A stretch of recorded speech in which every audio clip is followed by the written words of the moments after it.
Hi friends, இப்போ நம்ம சக்திவேல் பார்க்க போகிறோம். சக்திவேலில் வந்துட்டு நம்ம மீனாள் இருக்காங்களே, அழகாக தோட மாட்டிக்கிட்டு இது நல்லா இருக்கா அது நல்லா இருக்கா தான் கம்பி மாத்தாப்போன்னு சொல்லி கேட்க, நம்ம அதாவது சேரன் என்ன பண்ணுறாருன்னா, சேரன் அப்படியேப்பட்டவர் இல்லைன்னு நினச்சோங்க. கடைசியில் புக்கை எடுத்து வச்சு பார்த்து வா ஒண்டர்ஃபுல் அப்படி இப்படிங்கிறாங்க. எனக்கு தெரிஞ்சு மீனால உசுப்பேற்றுறதுக்காக தம்பி இப்படி பண்ணுறாப்புலன்னு நினைக்கிறேன்.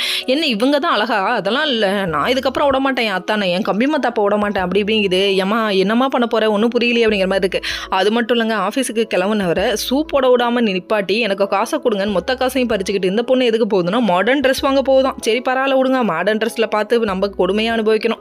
அது நம்ம தலையில் எழுதிருந்துன்னா அதை யாராலையும் காப்பாற்ற முடியாது. இன்னொரு பக்கம் வந்துட்டு நம்ம சக்தி வந்துட்டு நம்ம வேலன் மனசு மாறியே தீரணுங்கிறதுக்காக பூஜை போய் பண்ணுங்கிறதுக்காக கோயில் கிளம்பலான்னு பிளான் பண்ணுறாங்க. அந்த டைம் பார்த்து நம்ம செல்வி போய் உண்மையை சொல்கிறத விட்டுட்டு வெளியே உட்காந்து ஏற்கு சொல்லாமல், ஏமா உன் நல்லதாம்மா நீ பார்க்கணும், ஏமா இப்படி இருக்கு அப்படிங்கிற மாதிரி இருக்குது. அது மட்டும் இல்லைங்க, தென்னரசு வந்து உரண்டை இழுக்கிறாரு. பாத்திரம் விளக்கிட்டு இருக்கும்போது செல்விகிட்ட வந்து உரண்டை இழுக்கிறத பார்த்தோன்னே, உன் அளவுக்குலாம் ஏன் மாமா இல்லை, நீ ரொம்ப மோசமானவன், நீ நேற்று நைட்டு வந்த அப்படின்னு சொல்லிட்டாங்க.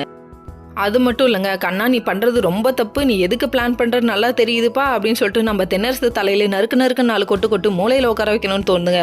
பெரம்பெடுத்தையே அடிக்கணும் வேணாலாம் அப்படிங்கிற மாதிரி தான் இருக்குது. நம்ம செல்வி நம்ம தென்னரசு வலையில் விழுவாமல் இருக்கிற வரையும் சந்தோஷம். இன்னொரு பக்கம் நம்ம சக்தி வந்துட்டு நம்ம வேலன் மனசில் இடம் பிடிச்சி அவனுங்கிறதுக்காக கோயிலில் போயிட்டு அகல் விளக்கு ஏற்றுறாங்களாமா.